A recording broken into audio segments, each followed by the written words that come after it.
Tu sais ça? Il y avait un restaurant de barbecue dont le patron préparait une viande qui ne venait d'aucun animal. Cette histoire s'est passée en 1990 en Floride et c'était un cas bien réel. Dans le sud des États-Unis, presque tout le monde adorait Matteo et Maria. Le barbecue de leur famille était devenu célèbre pour ses ribs fumées, au point que certaines familles faisaient des dizaines de kilomètres juste pour faire la queue et goûter une saveur qu'on disait introuvable ailleurs.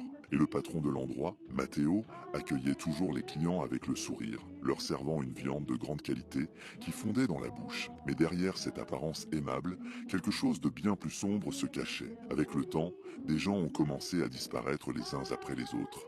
Des voyageurs qui n'arrivaient jamais à destination, des sans-abri qui s'évaporaient soudainement, même une jeune femme qui travaillait dans une station-service toute proche. Les autorités pensaient que tout cela n'était que des coïncidences. Jusqu'au jour où un inspecteur sanitaire est entré dans le restaurant pour un contrôle de routine et n'en est jamais ressorti. La police a finalement lancé une descente dans le barbecue et ce qu'ils ont découvert était glaçant. Dans un congélateur, il y avait de la viande entassée qui ne semblait provenir d'aucun animal, découpée avec précision et parfaitement alignée, comme prête à être vendue. Il y avait aussi un fumoir qui dégageait une odeur si insupportable qu'elle a fait vomir le médecin légiste sur place.